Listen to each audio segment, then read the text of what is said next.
vasculitis es un tema que también han preguntado. Es un tema bastante arduo, pero lo vamos a hacer bastante didáctico para que lo puedan entender. Y como yo les digo muchas veces, una imagen vale más que 1000 palabras. Van a ver las imágenes para que no se olviden, para poder diferenciar en los diferentes tipos de vasculitis. Empezamos. La vasculitis es una enfermedad inflamatoria, como su mismo nombre lo indica. Existen varios tipos de vasculitis, como lo vamos a ver en el siguiente. Vamos a ver acá. Existe una vasculitis idiopática, que es la que vamos a hablar en la clase. Toda esta clasificación es vasculitis idiopática, pero existen otro tipo de vasculitis asociado a procesos infecciosos. Fíjense, bacterias, virus, las grandes imitadoras, hepatitis B, hepatitis C, ¿sí? VIH, parvovirus. Inclusive el parvovirus, chicos, y les hago recordar el lupus también, porque el lupus también se han preguntado. El parvovirus puede tener una clínica parecida a la vasculitis, clínica de vasculitis en realidad secundaria al parvovirus, pero también parecida al lupus, ¿sí? Inclusive puede dosarse en pacientes con parvovirus el anti-DNADS, que es un anticuerpo muy específico para el lupus, el de doble cadena, dosarse en parvovirus. Entonces, tienen que descartar parvovirus en este tipo de pacientes. También se ha visto vasculitis en espiroquetas, borrelia, ¿sí? Hongos. En pacientes con enfermedad maligna se ve vasculitis, ¿sí? Asociado a drogas, ¿sí? La marihuana, por ejemplo. Y secundario a enfermedades difusas de tejido conectivo, a lupus y artritis reumatoide, como lo vieron en las imágenes, ¿sí?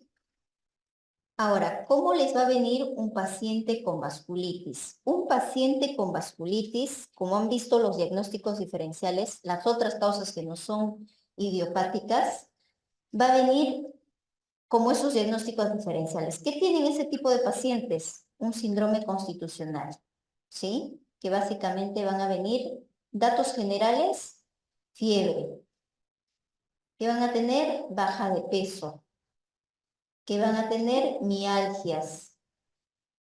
Esto es lo general, ¿sí? Todos los pacientes con vasculitis en general van a tener eso. Fiebre, baja de peso, mialgias, artralgias. Y como tiene fiebre, generalmente un FOD, fiebre de origen desconocido, piensan en infecciones, ¿sí? Piensan por la baja de peso en neoplasias, pero se olvidan de la vasculitis idiopática. Entonces nos llaman cuando el paciente ya está muy avanzadito, a veces cuando están hospitalizados. Ya le han descartado todo y no saben qué es. Entonces, ¿cómo lo van a detectar? Hay estigmas reumáticos, ¿sí? Esto es lo general. Los estigmas reumáticos para vasculitis son los siguientes. Estas lesiones, ¿sí? Que ustedes ven aquí. Aquí ya es una inflamación postinflamatoria, pero esto es un tipo de livedo, ¿sí? Un livedo reticular, ¿sí? Si lo presionan, desaparece. Pero hay un livedo racemoso que es lo mismo que si lo presionan, no desaparece. Y aquí también, ¿sí? Inicialmente son eritematosas, luego son violáceas y aparecen, y cuando aparecen el paciente se queja de mucho dolor, ardor, quemazón, no aguanta. ¿Sí? Esta en especial es una paciente que me comentaba que la única forma de calmar ese dolor era colocarse dexametasona intramuscular. ¿Sí? Ha ido a los dermatólogos, igual corticoides, pensaban que eran lesiones alérgicas, no daban con su diagnóstico. Le examiné, tenía déficit motor, ¿sí? ¿Ya? Aparte de las lesiones vasculares.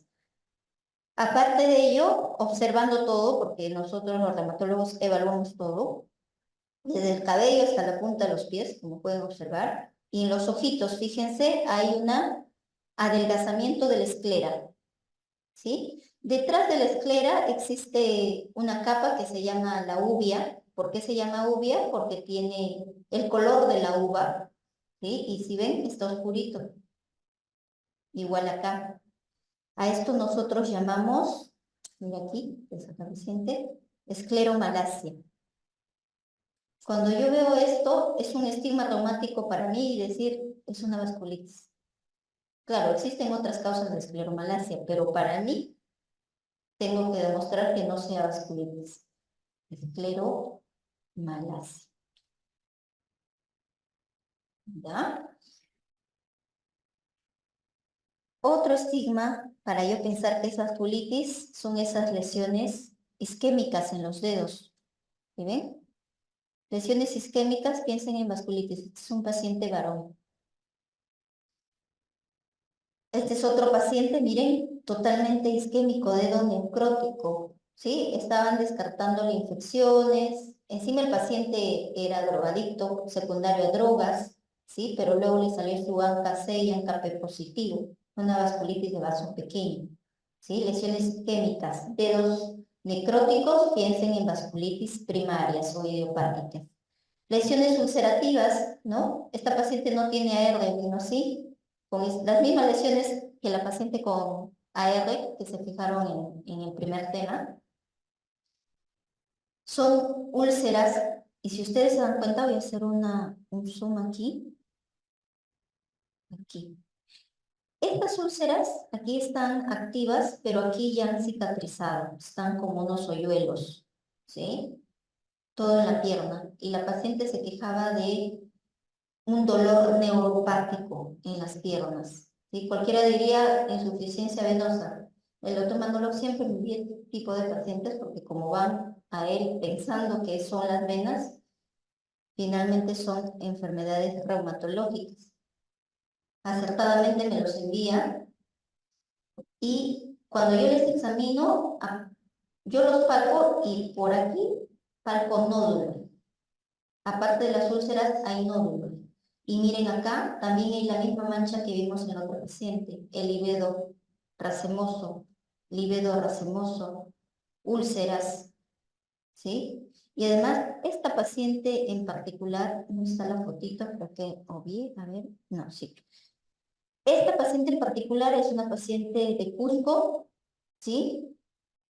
Que tiene el pie caído. Le pedía que extienda o flexione, en este caso el dedo, que flexione el dedo, no se podía, no tenía fuerza. Estaba haciendo una mononeuritis múltiple.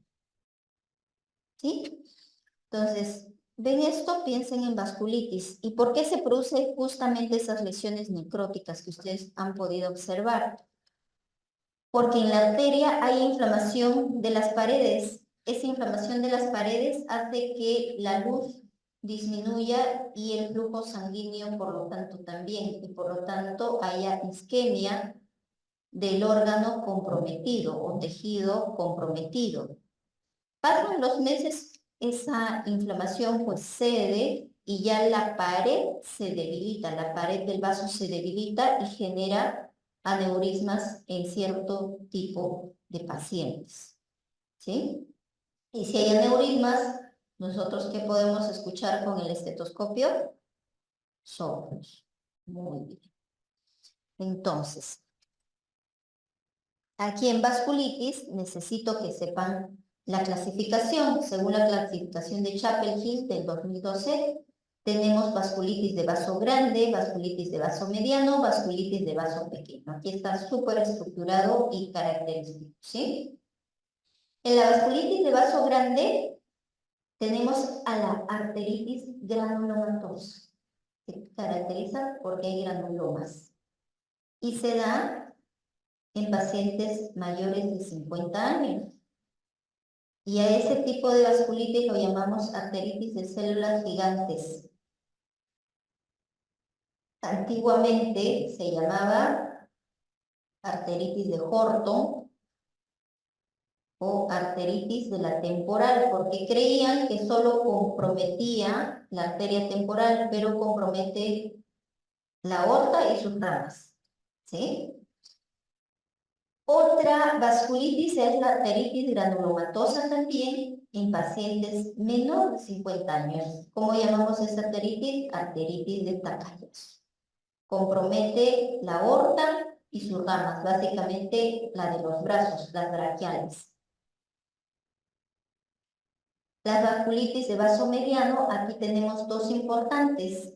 A una arteritis necrotizante, ustedes se van a dar cuenta y vamos a subrayarlo juntos, que las vasculitis de vaso mediano son generalmente, uy, quiero cambiar de color, a ver ahí, necrotizantes. Necrotizante, necrotizante. Mira, de vasos grandes que son granulomatosis. Vaso mediano, necrotizante. ¿Sí? Estas imágenes de esta paciente de Cusco es necrotizante. Se trataba de una paciente con poliarteritis nodosa. ¿Sí? Por eso yo palpaba los nódulos. Entonces, aquí es la arteritis necrotizante, poliarteritis nodosa. Arteritis necrotizante, pero a la vez que tiene el síndrome MCLN, que es el síndrome mucocutáneo con compromiso ganglionar, es la enfermedad de Kawasaki, que también ha venido en examen post-pandemia porque en pandemia, por infección por COVID, había un pseudo Kawasaki, ¿sí? Que tenía todos los mismos síntomas, pero era secundario al COVID. Y lo otro es la vasculitis de vaso pequeño, que es lo que en realidad viene más. Pero en este tipo de vasculitis existe dos grupos, ¿sí? Una vasculitis de vaso pequeño asociada con o sin inmunocomplejos, pero lo más importante, asociada a ANCA, ¿sí? El otro grupo es ANCA negativo. Y si ustedes se dan cuenta, la vasculitis de vaso pequeño está asociada a ANCA. ¿Qué quiere decir? Porque tengo alumnos también de pregrado. Entonces me dicen, doctora, ¿sabe qué? Me parece una vasculitis. Tiene la clínica de vasculitis de vaso grande y me terminan pidiendo un ANCA. No, no tiene sentido, porque el ANCA es solo de vasculitis de vaso pequeño. ¿Ya? Entonces, los ANCA positivos son los siguientes. Vamos a cambiar aquí a mi plumita. La PAN con M, ¿sí? Que es la vasculitis sin nada, sin asma y sin granulomas. ¿Sí? La PAN con M, en realidad, va a venir con hemorragia alveolar difusa en los pulmones, expresión del pulmón, y con una glomerulonefritis rápidamente progresiva.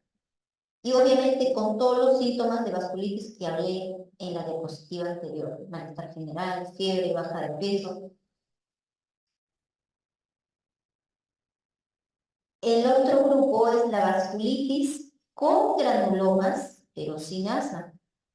Es la granulomatosis de Wegener, antiguamente llamada así. Por favor, aquí van a colocar el nombre actual. Granulomatosis con poliangelitis. Les repito para que escriban. Granulomatosis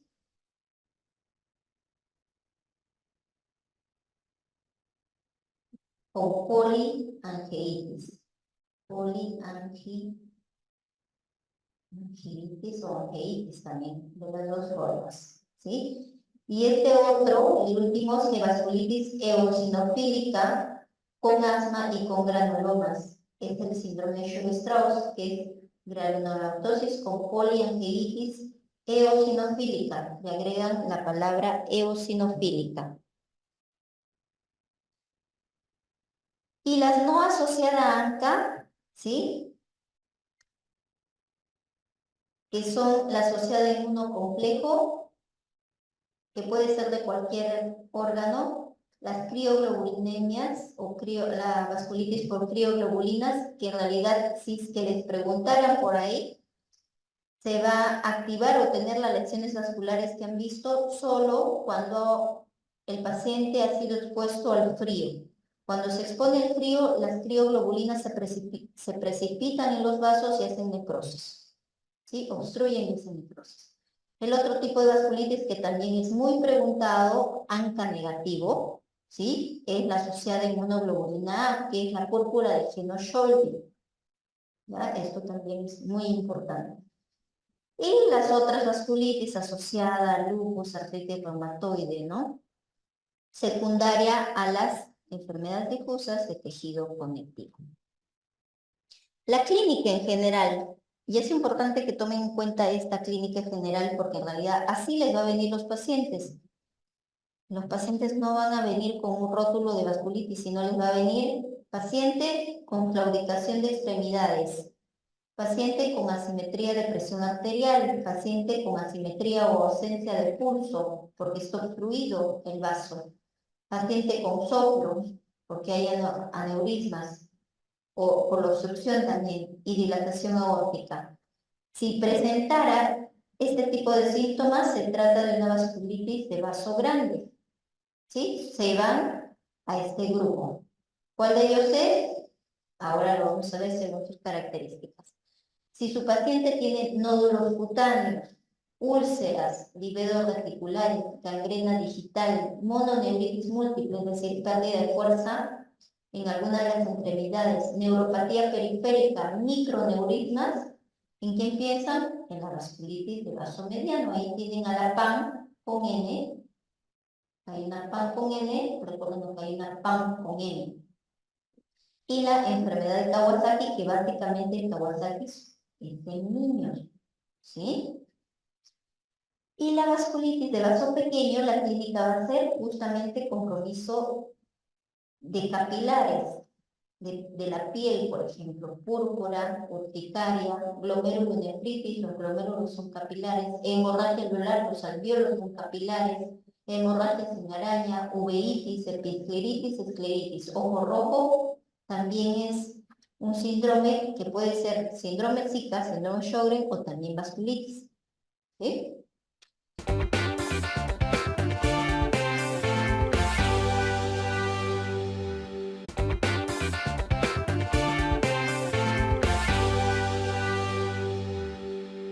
Vasculitis de vaso pequeño. ¿Sí? Aquí tenemos 3, 4, ¿ya? La situación característica. Bueno, aquí vamos a poner el 4. De todos vamos a clasificación la PAN con, ¿ya? La granulomatosis de Wegener, en realidad vamos a tacharlo porque esto es solo de recuerdo, no deberían tener los nombres de médicos alemanes que hicieron estudios en propios humanos sin tener los códigos de ética necesarios, por eso se han retirado. Los pongo ahí simplemente para que sepan por qué han sido retirados.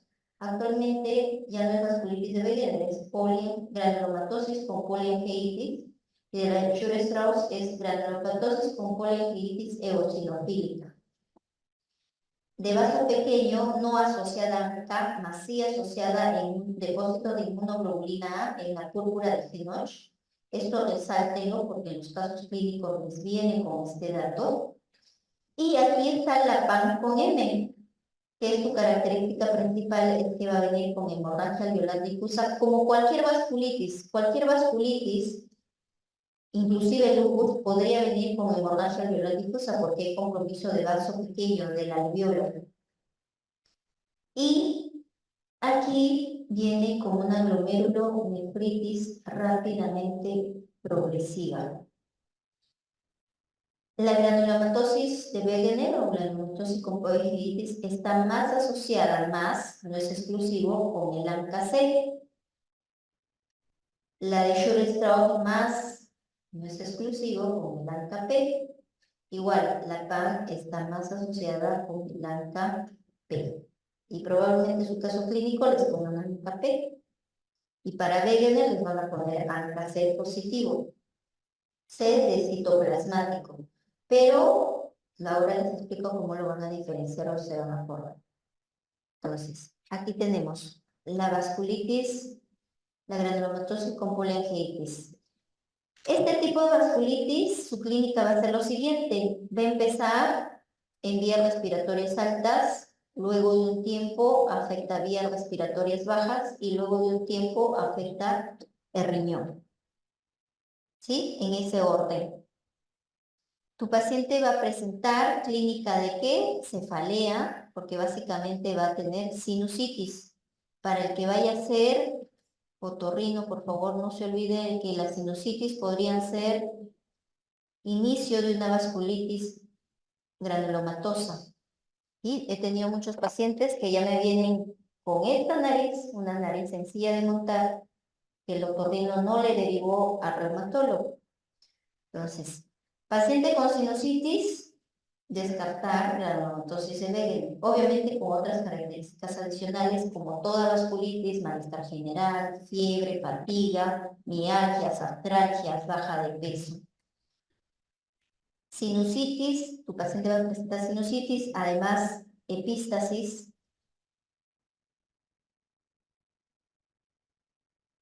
Y además que, como es una sinusitis por inflamación, por presencia de granulomas, ¿qué observan acá? Esos granulomas en algún momento se van a necrotizar y van a quedar cavidades, como aquí.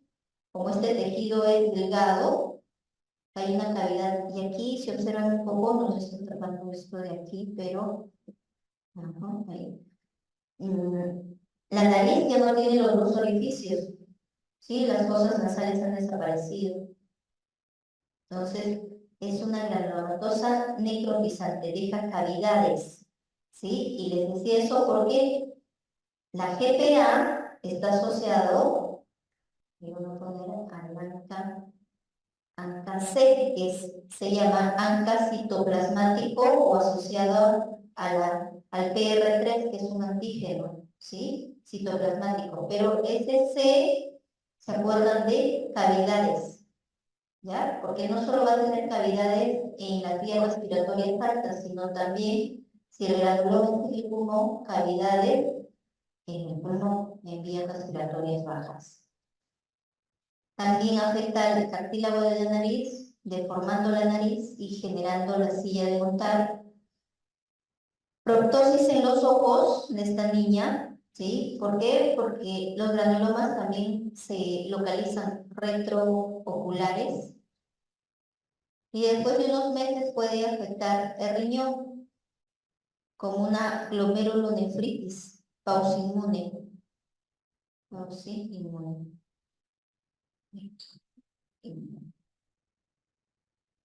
Glomerulonefritis pauciinmune. Se va a parecer mucho a las características clínicas de un paciente con lupus, pero no es un lupus. Les van a poner ANCA-C positivo, sinusitis, epístasis, fiebre, malestar general.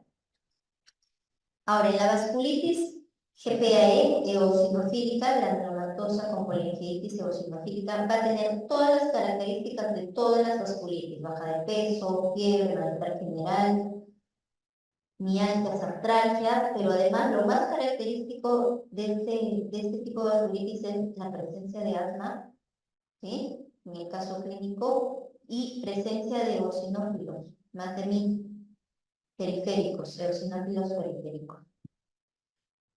Y la púrpura de Henoch-Schönlein, ¿sí? Es una vasculitis asociada al depósito de inmunoglobulina A. Tu paciente va a presentar el 100% púrpura palpable, ¿sí? No trombocitopénica, en los glúteos, en las piernas, en las extremidades, pero básicamente 100% en los glúteos y en las piernas. Ahora, la triada de la púrpura de Henoch-Schönlein, dolor abdominal, artritis y púrpura no trombocitopénica. Miren este niño, puede ser en niño o adulto, generalmente niño. En el adulto es mal pronóstico, va mal, hasta puede fallecer. En el niño va a presentar dolor abdominal. Observen, este niño está llorando, tiene la rodilla hinchada, dolor articular y también tiene su púrpura en las extremidades. Es una púrpura palpable, no trombocitopénica. En su caso clínico les van a poner plaquetas normales. Y si afecta el intestino, va a tener dolor abdominal, obviamente, y si llegan a operarle porque tienen un síndrome doloroso abdominal quirúrgico, hay necrosis intestinal. Eso ya es una cuestión un poco más grave. Inicialmente, si todo el paciente tiene fiebre, malestar general, si solo tiene lesiones dérmicas, el tratamiento de este tipo de vasculitis son el reposo e hidratación. Lo que sí se hace es monitoreo de las complicaciones renales o abdominales, ¿sí? Si tuviese dolor articular o artritis, se le da ANS o algún analgésico, pero siempre tomando en cuenta y verificando cómo está el riñón y si hay hemorragia intestinal. Si es que hubiera daño renal o hemorragia intestinal, ya se usan los corticoides a nivel sistémico. Y también usamos los inmunosupresores en nefritis severa o manifestaciones severas o daño de órgano vital.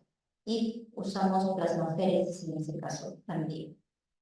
Entonces, el tratamiento, en todas las vasculitis usamos corticoides, en todas. Ahora, en la vasculitis de vaso grande, aquí una cápite, solo corticoides, nada más. Y en algunas ocasiones, artritis de temporal de Takayasu podría ser algún biológico, pero básicamente no van a llegar a ese nivel para preguntarle solo el corticoides. Y a veces metrotexate también, por otra línea. Y la vasculitis de vaso mediano también es corticoide. Usamos ciclophosphamida y rituximab, ¿sí? Y la vasculitis de vaso pequeño asociada a ANCA, ¿sí? Aquí, ¿sí? Para inducción de la calcium, usamos ciclophosphamida más glucocorticoides o rituximab más glucocorticoides. Están ambas en el nivel de evidencia A. ¿Sí? Y si el paciente tiene daño de órgano vital con creatininas más de 500 micromoles por litro, tenemos que hacer plasmaféresis. ¿Sí? Si no hay amenaza de órgano después de un tiempo que hemos usado glucocorticoides y ciclofosfamida, que básicamente son 6 meses, podemos considerar bajar la terapia a metrotexate o micofenolato.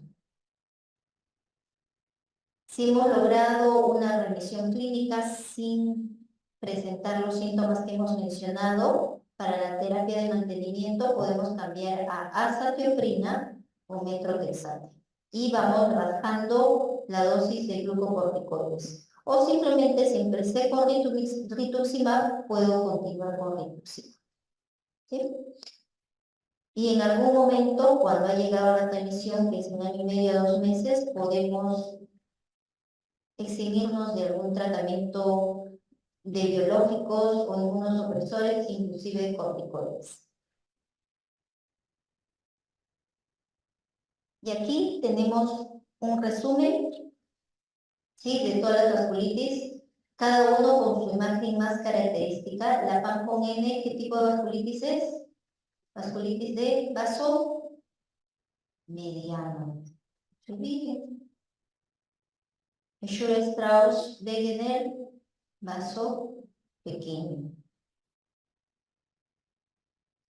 Arteritis de la temporal de Takayasu, vaso grande.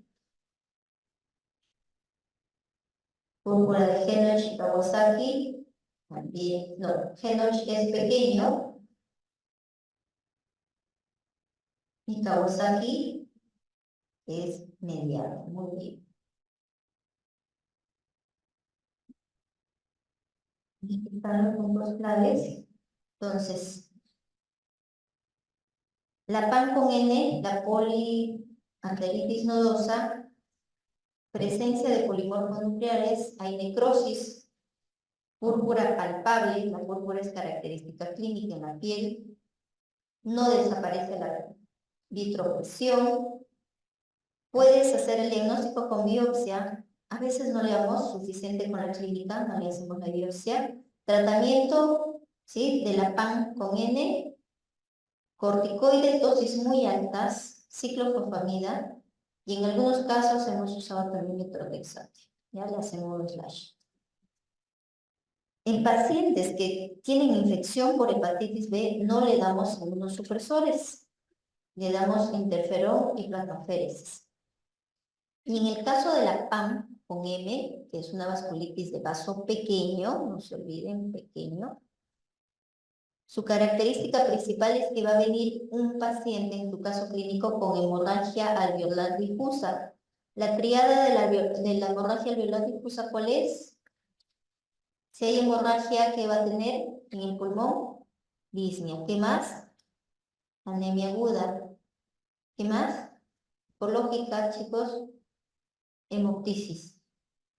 Tu paciente, bueno, en Perú, lo primero que vamos a pensar es tuberculosis. Pero por ahí, chicos, no se olviden hemoptisis, anemia aguda, disnea, hemorragia alveolar difusa. La causa principal de este síndrome, primero, vasculitis primaria. Y segundo, una vasculitis secundaria, ¿a quién? Al lupus eritematoso sistémico. ¿Sí? Y en el riñón va a venir un paciente, va a ser falla renal por una glomerulonefritis rápidamente progresiva. Si le hacemos la biopsia, no va a haber granulomas. En el caso del paciente con GPAE, granulomatous con polengeitis eosinofílica, presencia de asma, eosinofilia más de 1000, presencia de vasculitis, presencia de granulomas, pero estos granulomas pueden estar en el pulmón y son migratorios. A diferencia de los granulomas del Wegener, en el pulmón no son migratorios, son estáticos. ¿Ya? En cambio, en la de Shure-Strauss es migratorio. Hay broncoespasmo, todas las características del asma y la causa de muerte en este grupo de pacientes es la causa cardíaca. En la GPA, granulomatosis con poliangeitis, hay granulomas necrotizantes, afecta la vía respiratoria alta y baja, afecta el riñón con una glomerulonefritis, ¿sí? Pero al hacerle la biopsia del riñón hay granulomas pero sin vasculitis, ¿sí? Glomerulonefritis sin granulomas. Vía respiratoria, aquí. No se olviden de la silla de montar. Claro, la silla de montar tiene otras causas, ¿no? Neoplasias de la línea media, infecciones por parásitos, también dan silla de montar, pero lo clásico cuando ven el examen seguramente va a ser una GPA. Asociada a ANCA-6, resalten eso porque su caso clínico les va a venir con ANCA-6, tratamiento es ciclofosfamida. La ciclofosfamida tiene muchos efectos secundarios, una de ellas es pancitopenia, ¿sí? Pero aquí lo más frecuente es la leucopenia.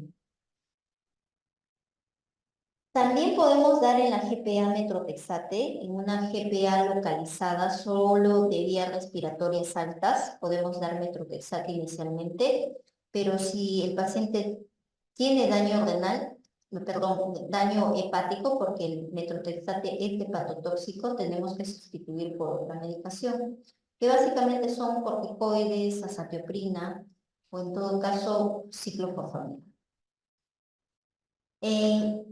La arteritis, sí. Cuando menciona biopsia, granuloma,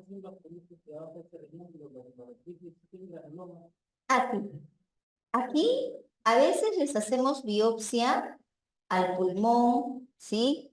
Le hacemos biopsia a las vías respiratorias altas. Esta de aquí se refiere a las vías respiratorias, ¿sí? Eso hay que aclarar.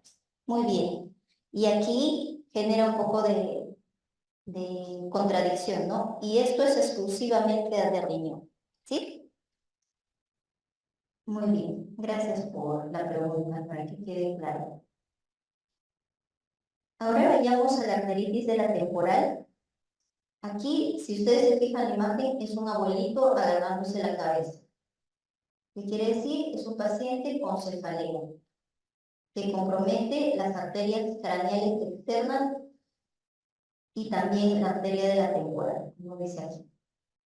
Pueden ser mujeres más de 55 años, y en el caso de mujeres es más temprano, o en el caso de los hombres es más avanzado, edad de inicio 70 años, esto es un promedio en general, tanto en mujeres como en varones. La clínica va a ser dolor de cabeza, fiebre, anemia. Y este dolor, rigidez de cintura escapular y pelviana es porque está asociada a una enfermedad que se llama polimialgia reumática. La arteritis de la temporal también tiene una complicación que es la neurosis pubis y es una emergencia reumatológica. Si no le damos pulsos de corticoides a este paciente con neurosis pubis, el paciente va a perder la vista.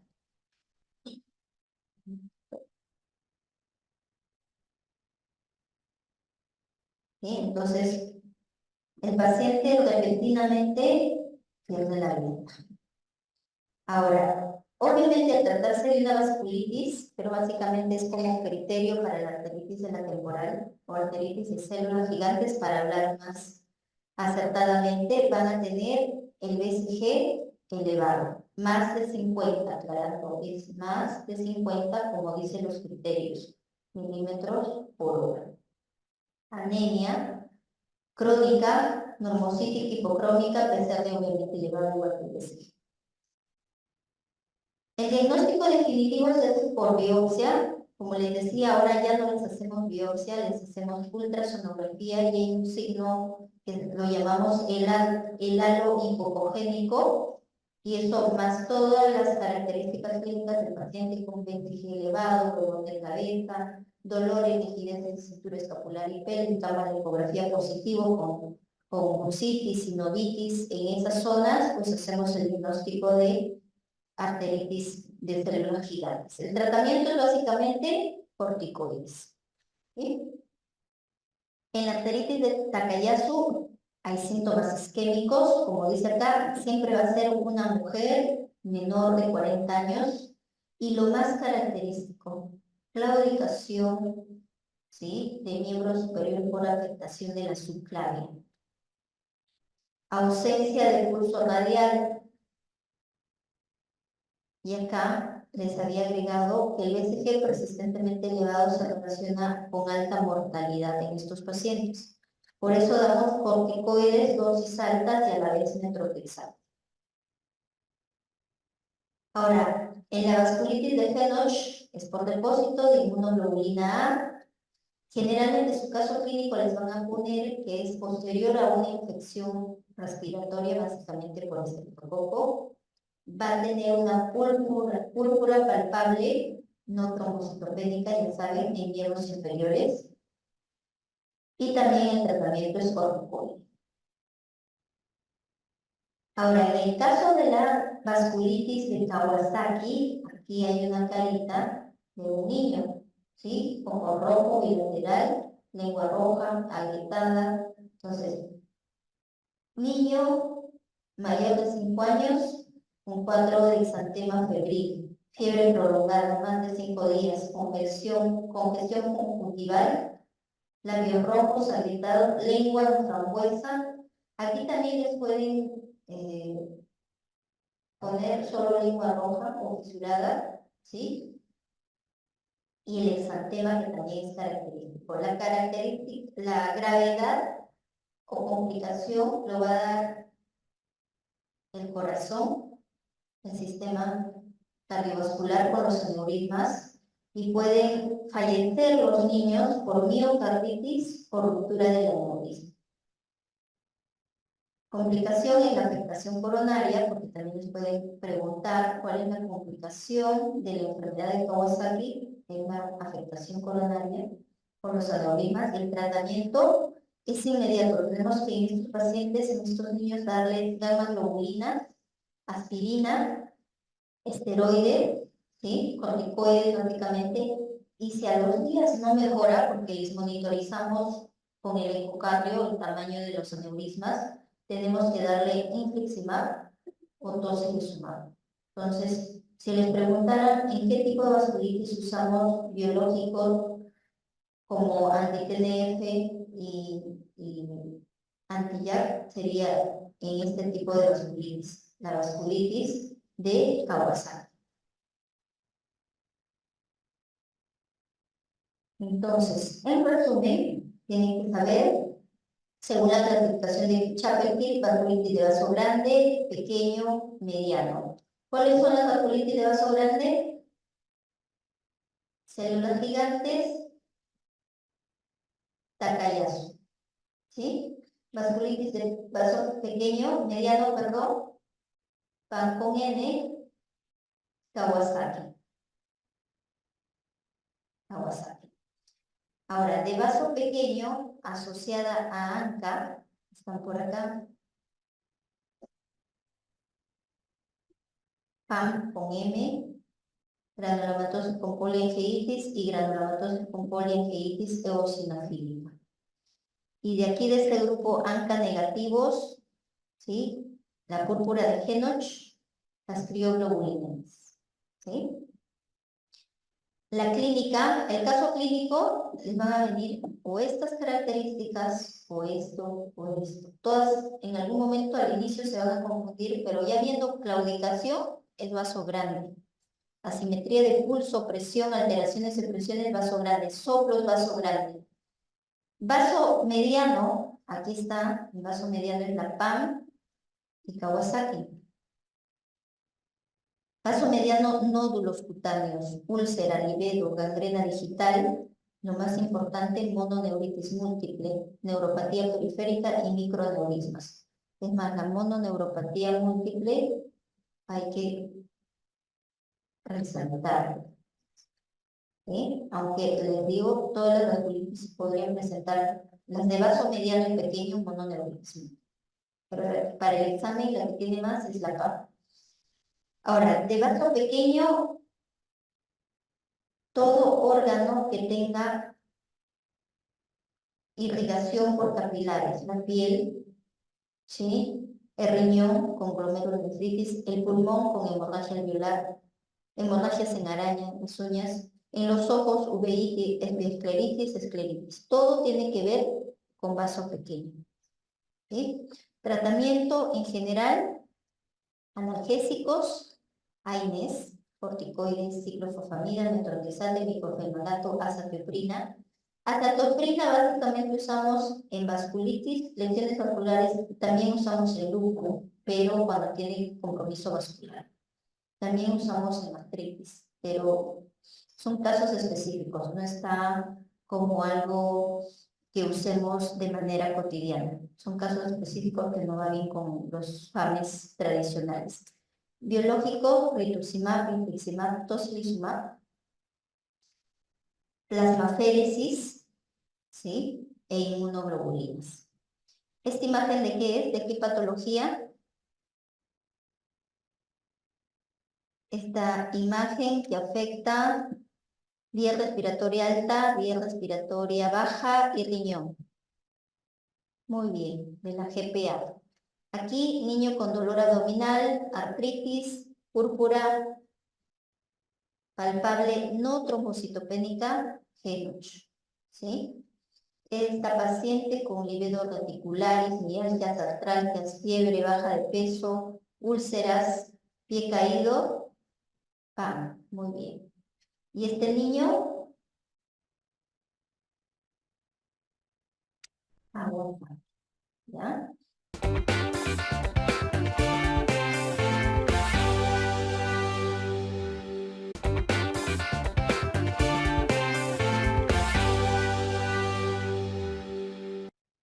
Vasculitis de vaso mediano. Aquí tenemos a la PAN con N, la poliarteritis nodosa y la enfermedad Kawasaki, que básicamente es en niños.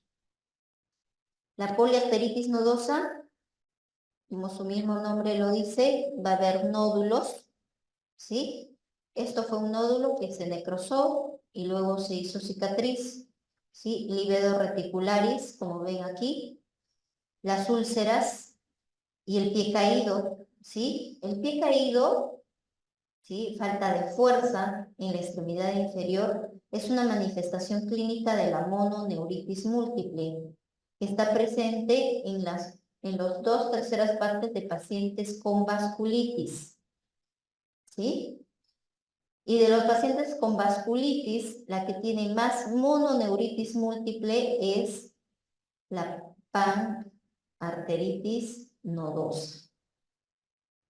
¿Ya?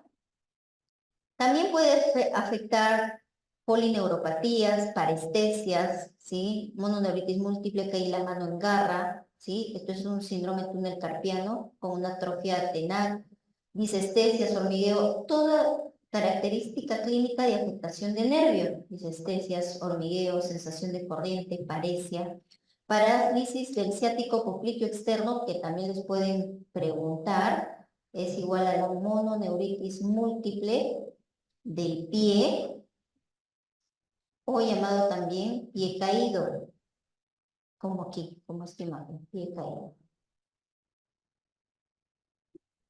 Esto quizá en anatomía les pueden preguntar. Parálisis del ciático popliteo externo, ¿qué clínica me da? Pie caído. ¿Cuál es la clínica de la panarteritis nodosa? Pérdida de peso, más de 4 kilos, obviamente descartando otras causas, que el paciente no haya hecho dieta, otros factores, otras enfermedades, la presencia de livedos reticulares, si es que es varón, dolor testicular, mialgias, mononeuropatía o polineuropatía, ¿sí?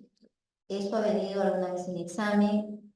La mononeuropatía característico de qué tipo de vasculitis, la PAN. Todas pueden tener, ¿ah? Todas las vasculitis de vaso pequeño, ¿sí? Y de mediano, pero la que más tiene es la PAN con N. Presión arterial diastólica mayor a 90, elevación de la creatinina o del BUN, ¿sí? Esta elevación es por obstrucción, ¿sí? Del vaso.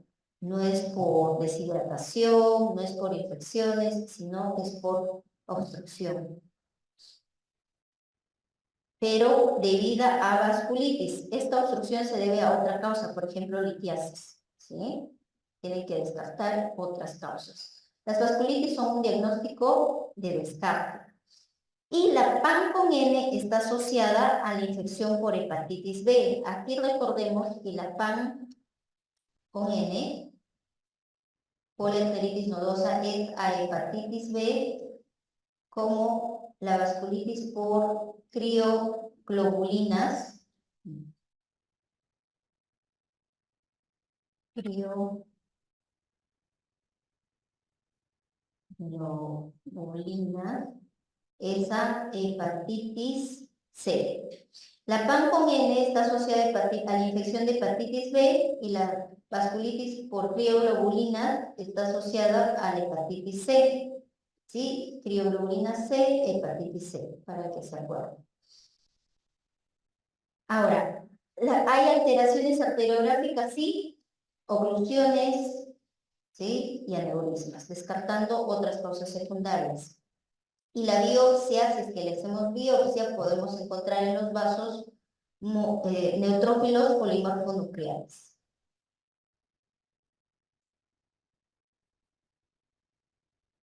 Ahora, en cuanto a la enfermedad de Kawasaki, es una vasculitis de niño. Esta imagen, grábense estas imágenes y no se van a olvidar de su caso clínico. Es un niño, miren, observen este niño que tiene inyección conjuntival sin secreción. Los labios rojos agrietados. Aquí que tiene un ganglio inflamado, linfadenopatía. ¿Qué más? La lengua en frambuesa, labio rojo, ¿sí? Y esto en gráfico va a ser un niño con la lengua roja, los labios rojos, agrietados, ojo rojo, ¿sí? Sin secreción. Erupción en el cuerpo, inclusive en los genitales, es un exantema polimorfo. Fiebre en el 100% de los niños, con una duración de más de 5 días.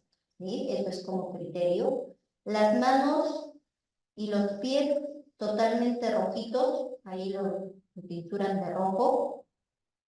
Y después de 2 a 3 semanas de tener los piecitos rojos o las manos rojitas, hay una descamación, ¿sí? Periungual, como pueden observar acá, que es característico. y esto es en un bebé, ¿sí? El exantema polimorfo. Entonces, paciente con 100% de fiebre, ¿sí?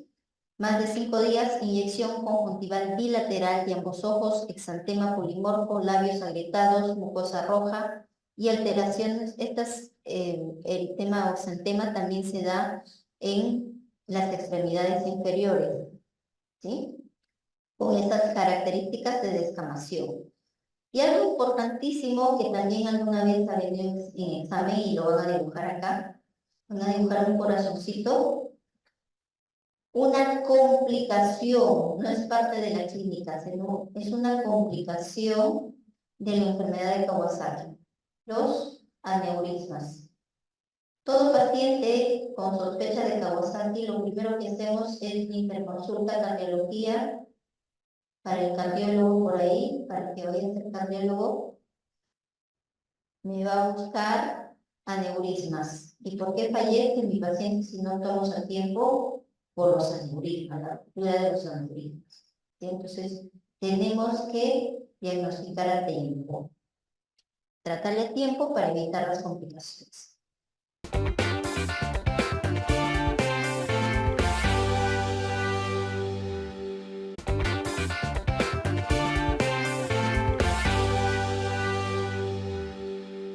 Y empezamos con la vasculitis de vaso grande, según la clasificación de Chapel-Hill.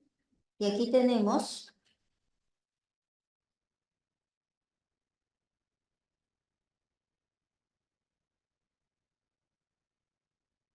dos vasculitis,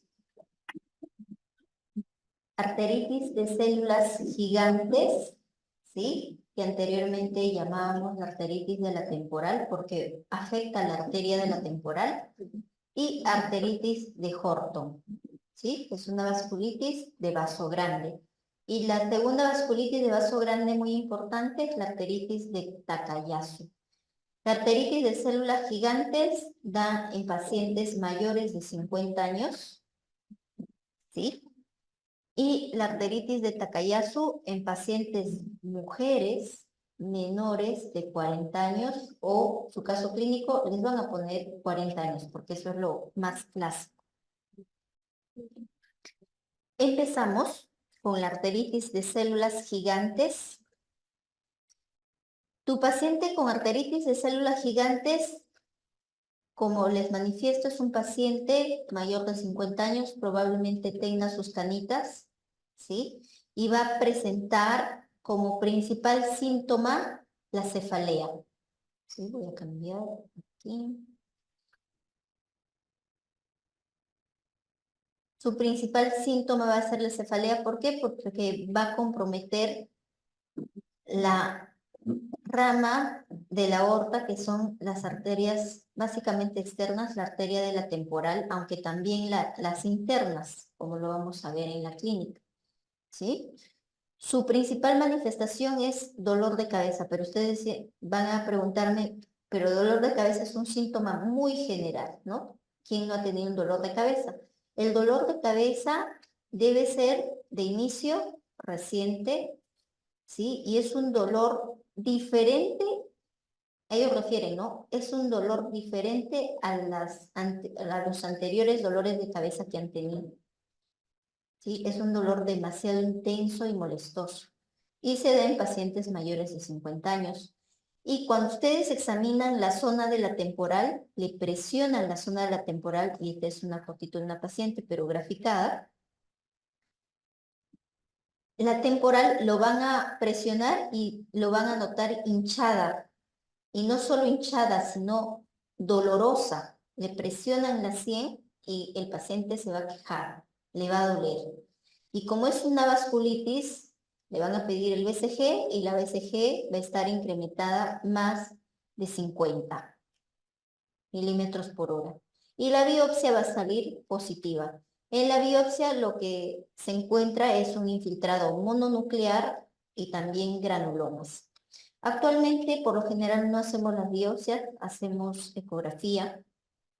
Y en la ecografía encontramos, observamos el vaso, la luz del vaso, y además alrededor del vaso un halo. periférico. Y eso es, podríamos llamarlo patognomónico, claro, obviamente con la clínica de vasculitis de células gigantes para hacer nuestro diagnóstico sin hacer la biopsia. Ahora, la vasculitis de células gigantes también tiene compromiso ocular, ¿sí? Los pacientes pueden cursar con amaurosis fugaz. De pronto tienen pérdida de la vista, es una emergencia reumatológica, ¿sí? Y a la vez que van a tener, como compromete una rama de la mandíbula, claudicación mandibular. Paciente te va a referir que cuando mastica se cansa. Llega un momento que ya no se alimenta bien porque se cansa. Y otra enfermedad asociada a la vasculitis, es muy asociada a la vasculitis o arteritis de células gigantes, es la polimialgia reumática. ¿Sí? La polimialgia reumática, ¿sí? Dolor polimiálgico, la polimialgia reumática es una patología, polimialgia reumática, esos son sus siglas, es una patología que también genera inflamación con BCG elevado, pero tiene unas características de dolor especiales. La distribución de dolor es a nivel de cintura pélvica, a nivel de las caderas, y el dolor también es a nivel de cintura escapular, a nivel de los hombros, el cuello, y son adultos mayores por lo general. ¿Sí? Entonces, paciente con dolor en hombros, con dolor de caderas, pensar en polimialgia reumática, tienen BCG, PCR elevado, pero a la vez que más, cuando les hacemos ecografía, puede haber derrame en la articulación del hombro glenohumeral o en la articulación de la cadera, y también puede haber bursitis y tenosinovitis, ¿sí? Y está muy asociado a la arteritis de células gigantes. Eso es lo más importante de la arteritis de células gigantes. Ahora vayamos a la arteritis de Takayasu. Para ello, de ser remarcado los tipos según la clasificación. La clasificación no es necesario que se la aprendan, no es para ustedes, probablemente para nosotros los reumatólogos, a los residentes sí les preguntamos, para ustedes no, no creo que les pregunten, es algo muy detallado, pero sí les puse esta imagen porque quería que entiendan que la arteritis de Takayasu compromete la aorta y sus ramas. Desde la aorta a sus ramas puede comprometer solo las principales, la subclavia, ¿sí? Las iniciales, puede comprometer la subclavia y también la aorta ascendente, puede comprometer el callado, la aorta descendente y torácica, la aorta abdominal, las ramas renales, las ramas gastrointestinales también. ¿Sí? Entonces, dependiendo qué rama afecte, se va a presentar la clínica, ¿sí? Pero lo más clásico probablemente para ustedes, porque siempre ha venido así, cuando ustedes les presenten va a ser una paciente mujer de 40 años aproximadamente que va a tener compromiso de claudicación de extremidades. ¿Por qué? Porque va a afectar la arteria subclavia. O una paciente mujer, aparte de que tenga claudicación y o ACV. En una mujer joven que tenga ACV, piensa en arteritis de Takayasu. ¿Por qué? Porque va a comprometer las ramas de la aorta, las internas que van al cerebro. ¿Ya? Paciente de 40 años, mujer con ACV, piensen en arteritis de Takayasu. Hay pacientes, como esta mi paciente, que me viene ya una paciente que está en hemodiálisis, ¿sí? Que están por investigar cuál es la causa de su daño renal, ¿sí? Le evaluamos todo, le examinamos, externamente no tenía estigmas reumáticos evidentes, pero sí tenía el compromiso renal. Entonces, como tiene compromiso renal, si ha afectado a los vasos renales, estamos obligados a pedirle una angioresonancia. Le pedimos la angioresonancia y fíjense, aquí está la aorta torácica y después de la aorta torácica, vacío. ¿Qué hay? Nada, ausente. ¿Qué había hecho con el tiempo? circulación colateral. Y bueno, acá hay un pictel por el daño renal, ¿no? Entonces, finalmente, esta paciente que ya estaba con daño renal terminal era una paciente con arteritis de Takayasu, ¿sí? Y tenía lesiones oculares, estaba empezando a tener disminución de la agudeza visual, entonces teníamos que darle tratamiento de todas maneras para cuidar el resto de los órganos. Y entonces, no necesariamente va a ser claudicación de extremidades ni ACV, sino también por daño renal. Ahora, es más frecuente en mujeres, en una proporción de 8.4 frente a 1. Paciente tiene que ser bajo criterio, menor de 40 años, claudicación de extremidades, se cansa, doctor, estoy barriendo, estoy arreglando mi closet, me canso, ¿sí? Tengo fatiga. Le examinan los pulsos, porque obviamente si se trata de una vasculitis, como ven aquí en esta anatomía patológica de la biopsia, hay lumen de la arteria, no, solo hay una línea. ¿Sí? El pulso, ¿cómo debe ser? Disminuido. Pulso disminuido, principalmente de las arterias braquiales. Diferencia de presiones, también hay una diferencia de presiones entre los brazos, principalmente de la presión arterial sistólica, más de 10 milímetros de mercurio. Evalúan soplos, pueden encontrar soplos, y en el angiograma, que es la gold estándar, en realidad sí podría venir en examen, la gold estándar para evaluar las arterias y las vasculitis de vaso grande es el arteriograma. Y lo que pueden encontrar es estrechamiento, oclusión, ¿sí?, de las ramas de la aorta, pero tienen que haber descartado causas arterioescleróticas, displasia fibromuscular y otras causas que obstruyan el vaso, ¿sí? 3 de estos 6 criterios hacen el diagnóstico de arteritis de Takayasu, ¿sí? Pero no se olviden, claudicación de extremidades. Si por ahí también podría venir si se tratara de una obstrucción de algún vaso mesentérico, puede venir el paciente con dolor abdominal, ¿sí? En realidad va a depender, pero no es lo más clásico.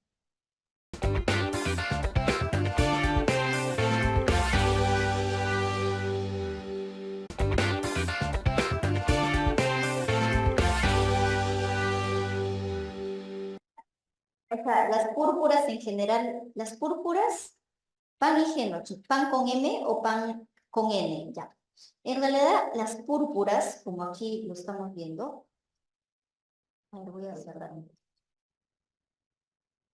La púrpura, si bien es cierto, es una característica de las vasculitis de vaso pequeño, también se puede presentar en la vasculitis de vaso mediano. Es más, si bien es cierto, la clasificación de Chapel-Hill dice vaso pequeño, es predominantemente vaso pequeño, también afecta vaso mediano, ¿sí? O sea, por ahí a veces la clínica se puede confundir. Entonces, la púrpura es un estigma reumático propio de las vasculitis de vaso mediano y de vaso pequeño. Ahora, en la PAN con N, la púrpura, es indistinto en ambas, pero la PAN con N, ¿cómo te puedes dar cuenta? En la PAN con N, que es vasculitis de vaso mediano, otra característica principal en piel es que va a estar asociado a livedo reticularis, ¿sí? Aquí está el livedo reticularis, pero también ahí le pueden colocar slash livedo racemoso. El livedo reticularis es un livedo, una lesión marmórea, violácea, como en malla, que si tú presionas, ¿sí?, desaparece, ¿no? A la dígito presión desaparece. Pero livedo racemoso, presionas o calientas, abrigas al paciente y no desaparece. Entonces está asociado más al livedo, la PAN con N está asociado más al livedo reticularis que a la púrpura, ¿sí? Pero la vasculitis de vaso mediano y vaso pequeño pueden presentar púrpura. Y la de vaso mediano además presenta livedo reticularis. O sea, es característico de ambos grupos de vasculitis, ¿sí? ¿Alguien más con alguna pregunta? Sí.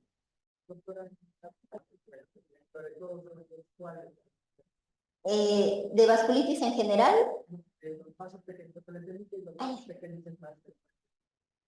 Allá, ¿cuál de todas ellas es más frecuente? Ya, vayamos a tu primera pregunta, que es en los pacientes con artritis reumatoide que tienen compromiso sistémico, ¿cuál es el compromiso sistémico que más se afecta? Si es el ocular o es el pulmonar. En realidad, el más frecuente es el ocular. Todo paciente con AR, inclusive temprana, puede cursar con síndrome Zika, que es el síndrome de Sjögren, boca seca, ojo seco, y es bastante sutil, es muy sutil. Es más, se les podría pasar el diagnóstico del síndrome de Sjögren en general, si ustedes no preguntan si consume agua al consumir alimentos secos, si tienen sensación de arenilla en los ojos, ¿sí? ¿Quién no tiene algún momento, si yo estoy 4 horas en la pantalla, tengo esa sensación, pero ellos no están frente a una pantalla, no están frente a un celular, pero tienen esa sensación. Entonces, en realidad lo más frecuente es el compromiso ocular. Ahora, el compromiso pulmonar también se da y existen más de 7 tipos de compromiso pulmonar. El que he colocado en las imágenes es el compromiso de neumonitis intersticial usual, que es el panal de abeja, que es el que conocemos en pregrado siempre, pero las neumonitis intersticiales existen varios tipos, ¿ya? La usual, que es la más frecuente en AR, y la no usual, que su clínica es en vidrio esmerilado, es más de lupus, es más de esclerosis sistémica, ¿sí? Entonces, pero podría tener también esas lesiones, pero en menos frecuencia, ¿sí? ¿Alguien alguna pregunta antes de contestarlo? Sí.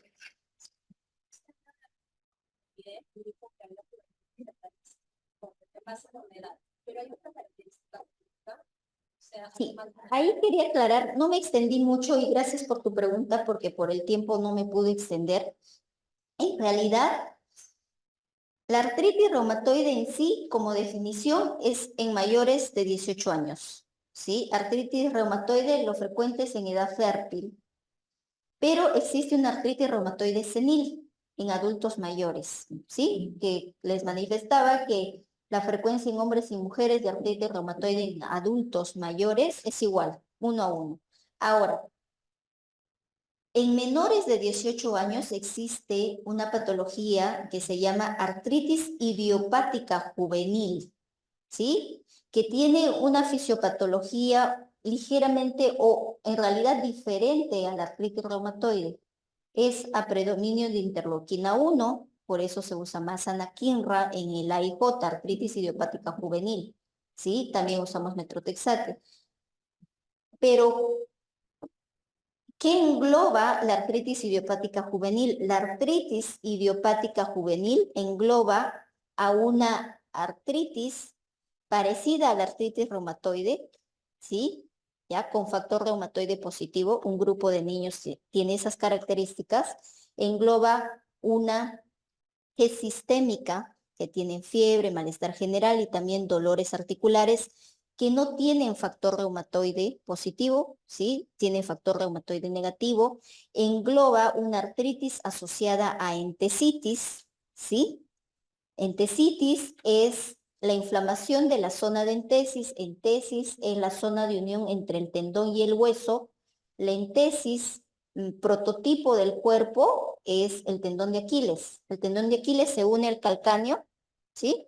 Y esa zona de unión es la entesis. Tú presionas esa zona y el niño le va a doler. En adultos, en ese grupo que afecta entesis, están las espondiloartropatías seronegativas, ¿ya?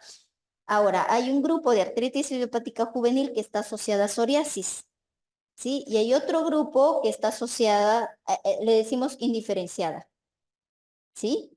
Y hay un grupo de artritis idiopática juvenil, menores de 18 años, que se llama oligoarticular. O sea, en realidad tiene todos los subgrupos de los adultos que están agrupando la AIJ, la artritis idiopática juvenil. Ahí están las que se parecen a la artritis, a la que se parece a la psoriasis, a la que se parece a la espondilitis anquilosante, pero es en niño. ¿Sí? Y bueno, en realidad tiene la fisiopatología diferente a la artritis reumatoide. ¿Sí? ¿Alguna pregunta adicional con respecto a esa misma pregunta?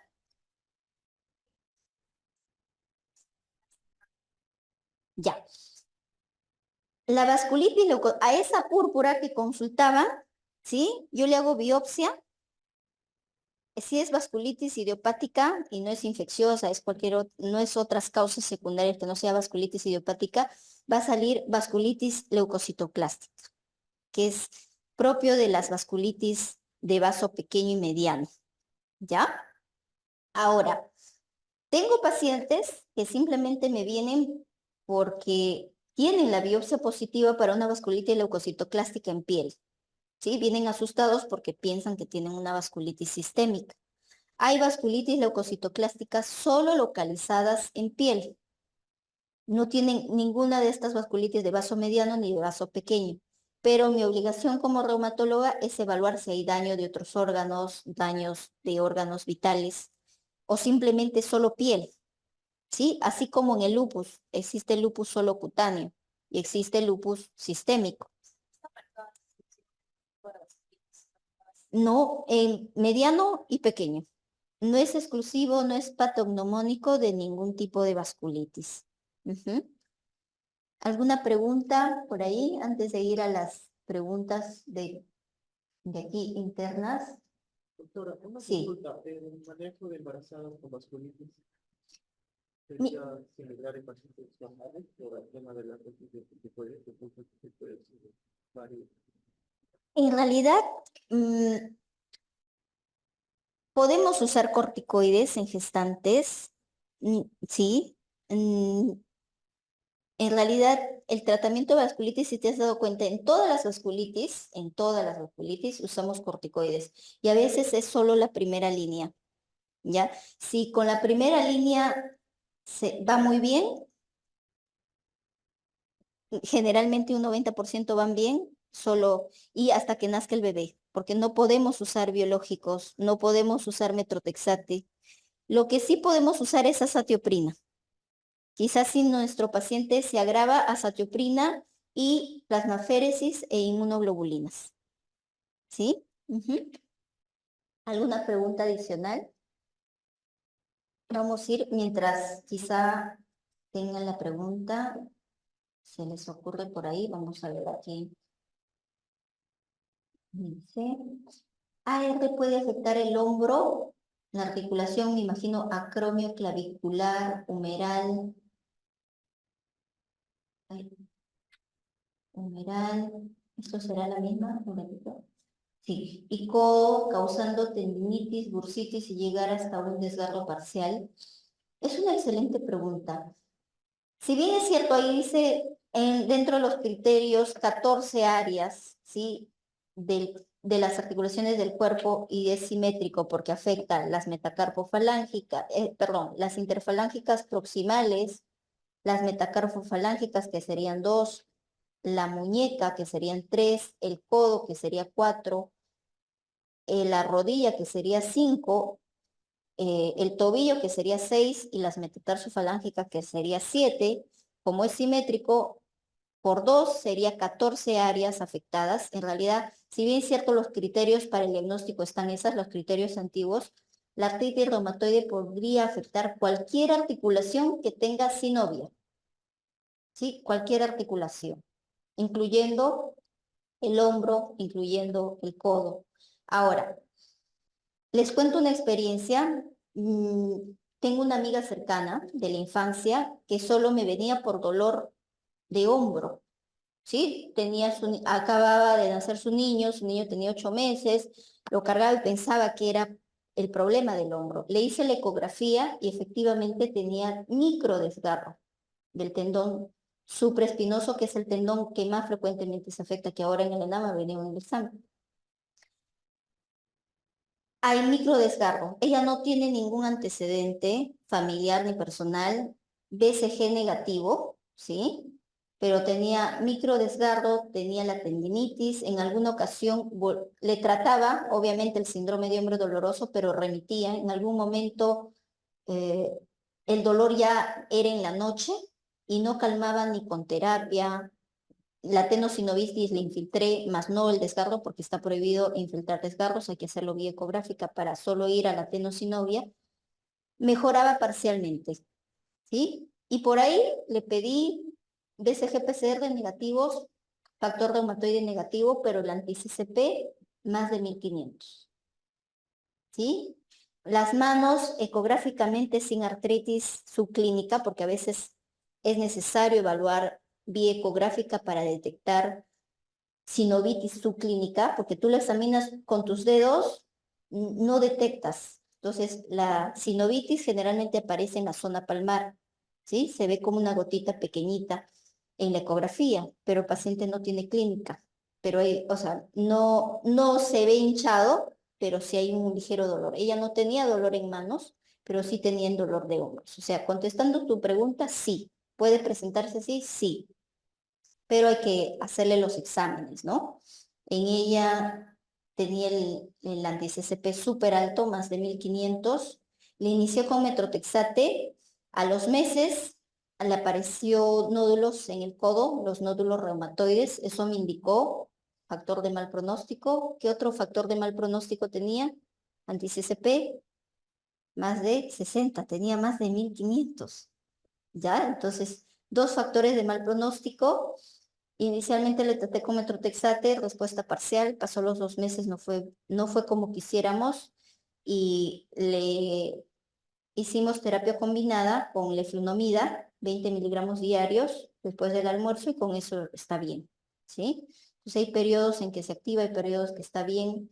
Generalmente se activa cuando a veces ha dejado por descuido, pero contestando la pregunta, sí se puede dar compromiso de hombro y con bursitis, con desgarros. La otra pregunta, ¿cuáles de las articulaciones son medianas? Mira, las articulaciones grandes son la rodilla, la más grande, el hombro, la cadera, ¿sí? Las articulaciones pequeñas son metacarpofalángicas, interfalángicas proximales, distales, metatarsofalancicas, interfalángicas de los pies, ¿sí? Esas son todas las pequeñas. Las medianas serían, ¿cuáles? Los tobillos, las muñecas, ¿sí? A ver, ¿cómo se realiza el seguimiento y control de la artritis reumatoide? Es una buena pregunta. Para asegurarnos de que estamos controlando la enfermedad. En realidad, en todas las enfermedades reumatológicas, les tenemos que hacer seguimiento, porque todas las CDTC, se han dado cuenta, todas son poliartritis crónica simétrica aditiva, todas. Entonces, todas van a empezar con cierto grado de dolor en manos, en pies, todas. Al inicio tú vas a decir qué es lupus, es artritis, es Sjögren, es enfermedad mixta de tejido conectivo, ¿qué es? Entonces le vas a pedir sus anticuerpos, anti-CCP, factor reumatoide y ANA, ¿no? Si es artritis AR, va a ser anti-CCP o factor reumatoide positivo o ambas. El ANA, para ver si es lupus, es enfermedad mixta, y si te sale el ANA positivo, le pides el perfil ENA, ¿sí? Y ahí te va a detectar qué otros anticuerpos son positivos específicos, que en su momento lo explicaremos. Y con ello quiero decirles que lo más importante en reumatología es el seguimiento, ¿sí? Porque hay pacientes que inicialmente les pusimos el rótulo porque tuvieron un ANA positivo y un anti-DNA positivo de lupus, ¿sí? Pero con el tiempo hizo manifestación de artritis reumatoide más intensa, de difícil control y con erosiones. Fue un lupus y a la vez un AR, un rupus, ¿sí? Y tengo una paciente con AR que de pronto empezó a hacer escleromalacia, sinusitis, y tengo una R con una granulomatosis con poliangiitis, ¿no? Ahora, a tu pregunta, ¿se realiza seguimiento, control? Sí. Los seguimientos en los pacientes, inicialmente con el diagnóstico, les seguimos a la semana, a las 2 semanas, al mes, para ver respuesta inmediata de los corticoides, porque es una terapia puente los corticoides, solo para calmarles el dolor, porque un paciente que viene por dolor, tienes que calmarle el dolor el primer día. ¿sí? Y eso es lo que hago. Les calmo el dolor, pero les explico que eso no es la solución. La solución va a venir a las 4 o 6 semanas, que en la cual los FAMES van a hacer efecto. Por eso tengo que educar al paciente, porque a veces piensan que los corticoides es la solución y se siguen automedicando, ¿no? Y eso así se apliquen corticoides intramuscular o bioral, tomen corticoides bioral, la inflamación va a bajar, pero la enfermedad, la deformidad va a seguir. La única forma de evitar ello son los FAMES. Entonces, les hacemos seguimiento según el tritutarie cada 3 meses, pero dependiendo, cada paciente es distinto. Hay otros que los cito a los 2 meses, pero máximo cada 3 meses. El día del diagnóstico se le hace la radiografía para ver si hay erosiones ya avanzadas, se le hace la ecografía para descartar erosiones tempranas y ver un score, tenemos un score US7, que es el score alemán, para tener un basal de ese score. A los 3 meses le vuelvo a hacer el score, el DAS 28, el score ecográfico y veo cuánto ha mejorado, tanto en sinovitis, tanto en Power Doppler y erosiones, y tenosinovitis. ¿Ya? Hay un score. Ahora, el primer día, aparte de radiografía y ecografía, se le pide, obviamente ya pidió el BCG, el PCR, anti-CSF, factor reumatoide, le pido un hemograma y le pido un perfil hepático. Hemograma, ¿por qué? Porque el metotrexato, la leflunomida podría generar pancitopenias, ¿sí? Igual le pido el perfil hepático completo porque si uso metotrexate me va a elevar en algún momento, dependiendo, hay una predisposición genética también para ello, transaminasas. O si uso leflunomida puede usar gamma-glutamilo fosfatasa alcalina, ¿sí? Es a predominio de eso. Y si uso ambos, yo me voy a dar cuenta, si eleva transaminasas es por metotrexate, si eleva gamma-glutamilo fosfatasa alcalina es por la leflunomida, si hago terapia combinada. Entonces, cada 3 meses estoy obligada a pedir BCG, PCR, hemograma, perfil hepático, ¿sí? Porque tengo que hacerles su monitoreo. A veces mis pacientes se descuidan, no se hacen el perfil hepático y en estadios de daño hepático agudo, el perfil hepático se puede elevar, pero ya en estadios crónicos se puede establecer y el perfil hepático figurar como normal. Y bueno, como la ciencia avanza, me ayudo del hepatólogo, le pido su elastografía hepática para ver qué grado de estadio está de elasticidad de su hígado. Entonces eso también me ayuda para ver si sigo el tratamiento o no, ¿sí? Entonces, va a depender, según la guía, cada 3 meses como máximo, pero va a depender de cada paciente y qué comorbilidades también tenga, ¿no? A ver, respondiendo a tu pregunta, ¿se realiza seguimiento? Sí. ¿Control de artritis reumatoide para asegurar que estamos controlando la enfermedad? Sí. En los controles siempre se evalúa esos exámenes, se examina, ¿sí? Articulaciones dolorosas, tumefactas, se evalúa el DAS 28, se evalúa el BCG-PCR y el paciente se da cuenta que va bien porque las articulaciones dolorosas y tumefactas disminuyen y el BCG-PCR, que es un dato objetivo que quizá el paciente pueda ver en sus análisis, va disminuyendo. Y el objetivo que yo les digo es que BCG debe estar al menos de 20 o igual a 20. ¿Podría repetir los objetivos de tratamiento de la artritis reumatoide? El objetivo de tratamiento para la artritis reumatoide es remisión clínica, ¿sí? Que incluye remisión clínica que el DAS 28 esté en menos de 2.6, ¿sí? Para yo hallar el DAS 28 necesito articulaciones dolorosas que voy a examinar, articulaciones tumefactas que también voy a examinar, el BCG o el PCR. Lo meto al APP, que es una fórmula logarítmica, y me sale el resultado. Si me sale menos de 2.6, estoy con éxito en mi tratamiento. O el ACR me dice, no tienes el DAS 28 para evaluar, al menos tu paciente que tenga una articulación dolorosa. Al menos eso. Llaman remisión con PCR-BCG negativo. Pero en realidad el objetivo en la actualidad es que no tengan dolor y vivan su vida totalmente normal.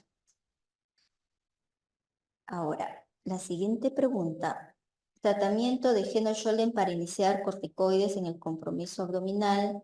¿Basta con dolor? ¿Se dice hasta con dolor o basta con dolor? Sí, grupo de Heno, si es corticoide, tiene que haber hemorragia. No, basta con dolor abdominal, ¿sí? El uso de corticoides solo es cuando hay daño de órgano vital, en este caso el sistema gastrointestinal y el riñón. Si no, solo es reposo, hidratación, analgésicos, AINES. Entonces, si mi paciente tiene dolor abdominal más toda la clínica de la púrpura de Henoch, es ya un daño. Entonces, tengo que usar corticoides, ¿sí? Y si, bueno, si estoy en un lugar que no puedo hacer tomografía, pues le inicio porque no puedo perder el tiempo a que se necrose el intestino, ¿sí? Lo que tengo que hacer, si estoy en un lugar que sí puedo pedirle tomografía, le pido la tomografía, y en la tomografía va a haber signo de la diana, signo del peine, que son signos en la cual el intestino está inflamado, está hinchado y está isquémico. También hay lesiones isquémicas propias. Entonces, si dudo, tengo que pedirle una tomografía y a veces ya el paciente viene con hemorragia o heces sanguinolentas. En su caso clínico les pueden colocar heces sanguinolentas, ¿sí? Que se he visto que han colocado. En la siguiente pregunta, buenas noches con todos. Una duda. ¿En la mononeuritis múltiple nos pueden decir como pie caído o de qué otra forma podemos leer el enunciado? Sí. La mononeuritis múltiple, que en realidad el diagnóstico es electromiográfico, su traducción clínica es pie caído, ¿sí? Es decir, entonces pueden ponerle pie caído o pueden ponerle electromiografía con resultado de mononeuritis múltiple, ¿sí? ¿Qué características debemos tener en cuenta en la vasculitis leucocitoclástica? Sí, hay una característica, en realidad esto es microscópica, que son los leucocitos como el polvillo, ¿sí? No recuerdo las demás características porque esto es netamente anatomopatológico y dermatológico, pero yo recuerdo que es como imagen en pólvora, ¿sí? Eso es lo que yo recuerdo. Quizá por interno, ya averiguando, te podría responder más a detalle. ¿Puedo dar metrotextate si hay deformidad en las interfalángicas proximales, pero factor reumatoide negativo? Primero, antes de darle tratamiento, tendría que ver si realmente tiene el diagnóstico de artritis reumatoide, ¿no? Porque dice si hay deformidad en las interfalángicas proximales. Las interfalángicas proximales se pueden afectar en la artrosis, que serían los nódulos de Bouchard, ¿ya? Las interfalángicas proximales también se afectan en la psoriasis, también se afectan en las espondiloartropatías seronegativas. Ahí de ese grupo está la psoriasis y la espondilitis anquilosante. Entonces, con factor reumatoide negativo, quién sabe esté frente a una espondiloartropatía seronegativa y no sea un AR. Entonces, las espondiloartropatías seronegativas con compromiso articular van muy bien con sulfasalacina, más no con metrotexate. Entonces, antes de darle un tratamiento, primero tengo que asegurar el diagnóstico, ¿sí? Pero asumiendo que es AR, vamos a ver, puedo dar metrotexate si hay deformidad en las interfalángicas proximales, pero con factor reumatoide negativo. Si es AR, pues sí, pero si no, hay que ver primero el diagnóstico. ¿Por qué mecanismo la porfiromona gingivales interfiere en el tratamiento de la artritis reumatoide? Miren, les explicaba el proceso de citrulinación, ¿sí? El proceso de citrulinación, como les decía, es la conversión de arginina en citrulina. Es una conversión natural, ¿sí? En nuestro cuerpo, que genera en realidad cuerpos apoptóticos, ¿no? De decadencia, por cuerpos muertos, células muertas en nuestro cuerpo. Cuando un paciente tiene porfiromona gingivalis o infección de coli Shigella en el intestino o en el pulmón, porque es una teoría de la citrulinación que se da en la boca, en el pulmón y en el intestino, ese proceso de citrulinación está incrementada por la porfiromona gingivalis, está incrementada por otras bacterias y en el pulmón está incrementada por las sustancias tóxicas del cigarrillo. Entonces, la vía, el mecanismo es esa, activación de la citrulinación. Ahora, la citrulinación es el aumento de citrulina en la sangre. que finalmente termina siendo un antígeno desconocido para el cuerpo. Y como el cuerpo de un paciente con artritis reumatoide ha perdido la tolerancia, el sistema inmune reacciona contra ese antígeno y empieza a activar ciertas células, linfocitos T, linfocitos B, macrófagos, y esas células van a liberar interleuquinas, interleuquina 1, 6, 17, ¿sí? Que finalmente van a generar más inflamación, ¿sí? Entonces, por esa vía. ¿Podría repetir cómo es el tratamiento de R? Mencionó que metrotexate solo por 6 meses o entendí mal. El tratamiento de la artritis reumatoide, la gola estándar es metrotexate, ya sea vía oral, vía subcutánea, ¿sí?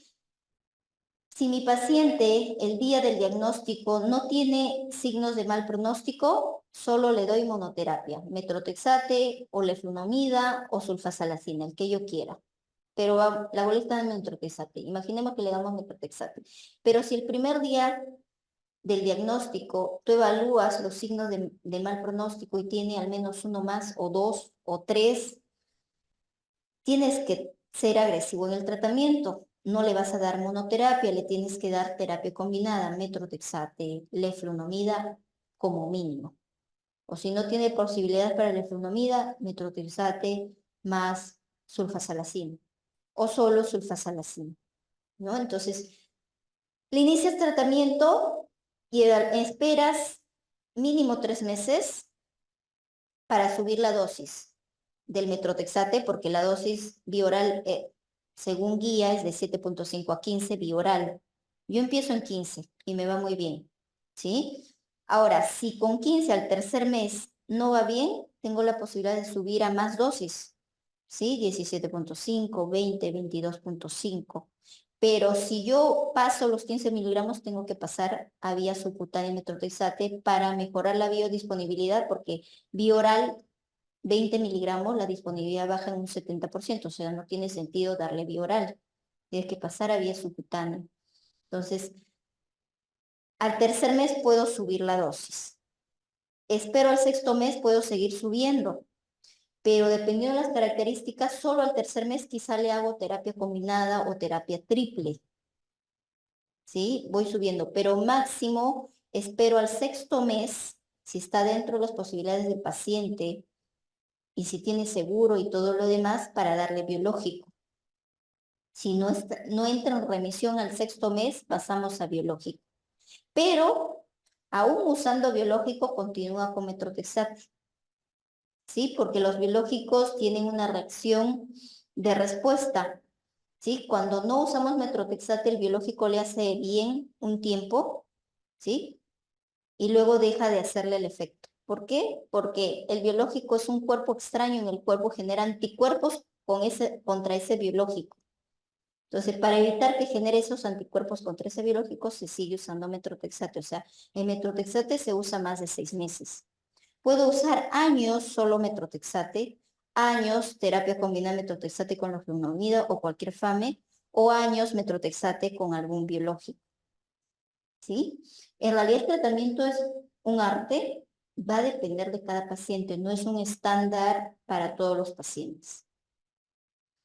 En Kawasaki incompleto el tratamiento es el mismo esquema con gamma globulina y salicilatos. Sí, en realidad todo paciente con Kawasaki obviamente tenemos que parar la fiebre, porque vienen con fiebre, paracetamol, aspirina, gamma globulinas y salicilatos hasta el 10º día. Si ya bajó la fiebre, bajó la inflamación, solo eso.